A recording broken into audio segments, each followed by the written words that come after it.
Genesis 1. In the beginning God created the heaven and the earth.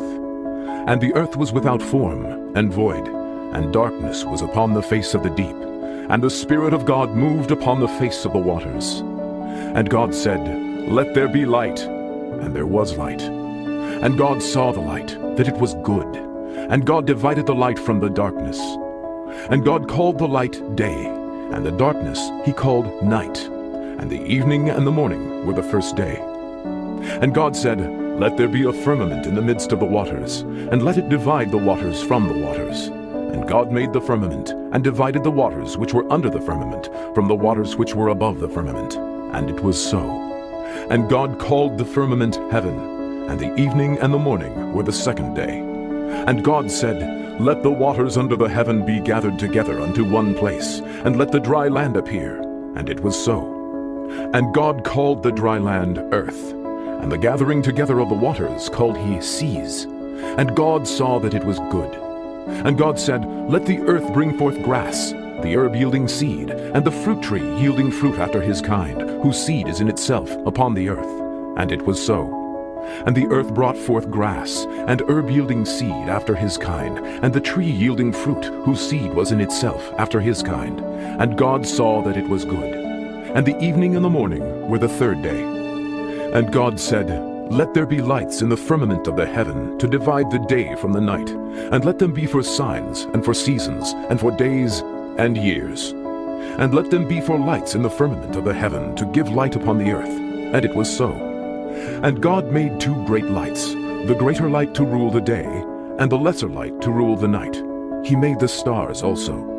And God set them in the firmament of the heaven to give light upon the earth, and to rule over the day and over the night, and to divide the light from the darkness. And God saw that it was good. And the evening and the morning were the fourth day. And God said, Let the waters bring forth abundantly the moving creature that hath life, and fowl that may fly above the earth in the open firmament of heaven. And God created great whales, and every living creature that moveth, which the waters brought forth abundantly after their kind, and every winged fowl after his kind. And God saw that it was good. And God blessed them, saying, Be fruitful, and multiply, and fill the waters in the seas, and let fowl multiply in the earth. And the evening and the morning were the fifth day. And God said, Let the earth bring forth the living creature after his kind, cattle, and creeping thing, and beast of the earth after his kind. And it was so. And God made the beast of the earth after his kind, and cattle after their kind, and everything that creepeth upon the earth after his kind. And God saw that it was good. And God said, Let us make man in our image, after our likeness, and let them have dominion over the fish of the sea, and over the fowl of the air, and over the cattle, and over all the earth, and over every creeping thing that creepeth upon the earth. So God created man in his own image. In the image of God created he him, male and female created he them. And God blessed them. And God said unto them, Be fruitful, and multiply, and replenish the earth, and subdue it, and have dominion over the fish of the sea, and over the fowl of the air, and over every living thing that moveth upon the earth. And God said, Behold, I have given you every herb-bearing seed, which is upon the face of all the earth, and every tree, in which is the fruit of a tree yielding seed. To you it shall be for meat. And to every beast of the earth, and to every fowl of the air, and to everything that creepeth upon the earth, wherein there is life, I have given every green herb for meat. And it was so. And God saw everything that he had made, and behold, it was very good. And the evening and the morning were the sixth day. Genesis 3.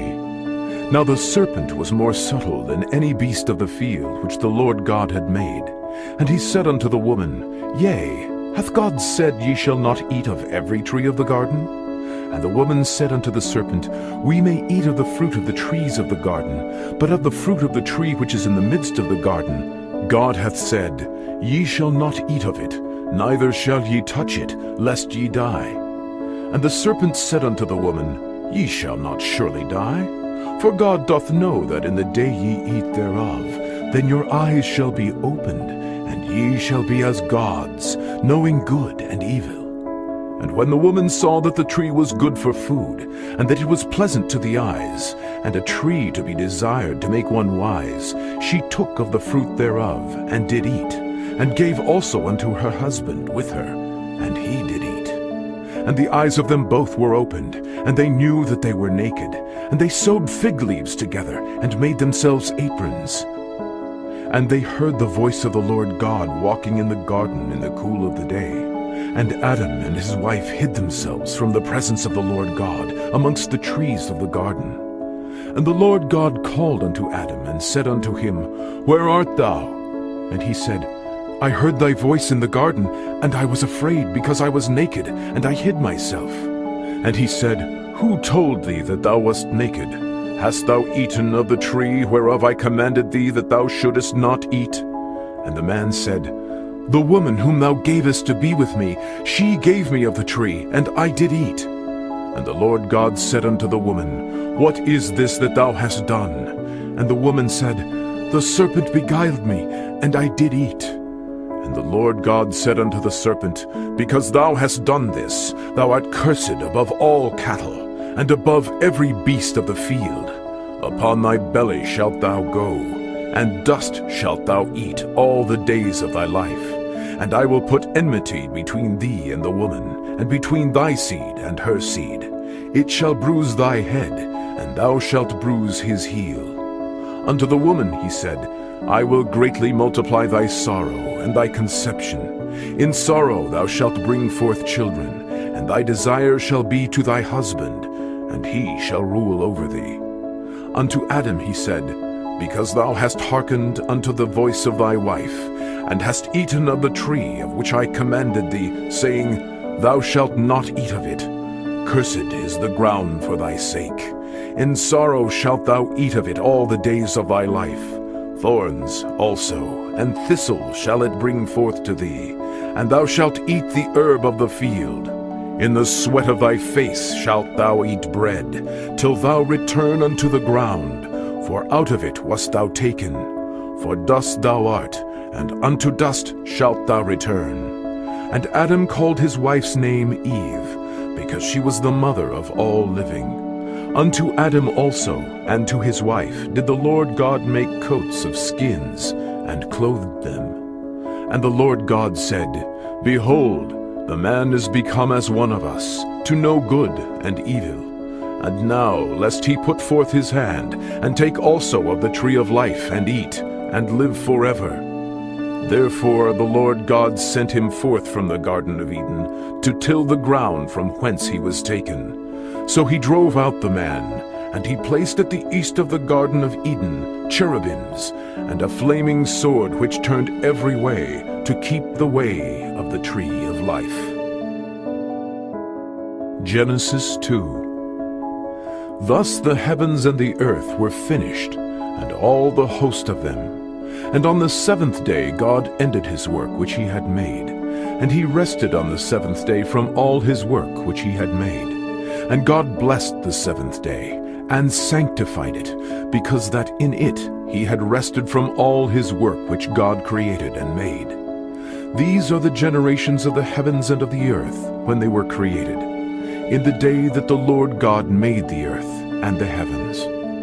And every plant of the field before it was in the earth, and every herb of the field before it grew. For the Lord God had not caused it to rain upon the earth, and there was not a man to till the ground. But there went up a mist from the earth, and watered the whole face of the ground. And the Lord God formed man of the dust of the ground, and breathed into his nostrils the breath of life, and man became a living soul. And the Lord God planted a garden eastward in Eden, and there he put the man whom he had formed. And out of the ground made the Lord God to grow every tree that is pleasant to the sight, and good for food, the tree of life also in the midst of the garden, and the tree of knowledge of good and evil. And a river went out of Eden to water the garden, and from thence it was parted, and became into 4 heads. The name of the first is Pison. That is it which compasseth the whole land of Havilah, where there is gold. And the gold of that land is good. There is bdellium and the onyx stone. And the name of the second river is Gihon. The same is it that compasseth the whole land of Ethiopia. And the name of the third river is Hiddekel. That is it which goeth toward the east of Assyria. And the fourth river is Euphrates. And the Lord God took the man, and put him into the garden of Eden to dress it and to keep it. And the Lord God commanded the man, saying, Of every tree of the garden thou mayest freely eat, but of the tree of the knowledge of good and evil thou shalt not eat of it. For in the day that thou eatest thereof thou shalt surely die. And the Lord God said, It is not good that the man should be alone. I will make him an helpmeet for him. And out of the ground the Lord God formed every beast of the field, and every fowl of the air, and brought them unto Adam to see what he would call them. And whatsoever Adam called every living creature, that was the name thereof. And Adam gave names to all cattle, and to the fowl of the air, and to every beast of the field. But for Adam there was not found an helpmeet for him. And the Lord God caused a deep sleep to fall upon Adam, and he slept. And he took one of his ribs, and closed up the flesh instead thereof. And the rib which the Lord God had taken from man made he a woman, and brought her unto the man. And Adam said, This is now bone of my bones, and flesh of my flesh. She shall be called woman, because she was taken out of man. Therefore shall a man leave his father and his mother, and shall cleave unto his wife, and they shall be one flesh. And they were both naked, the man and his wife, and were not ashamed.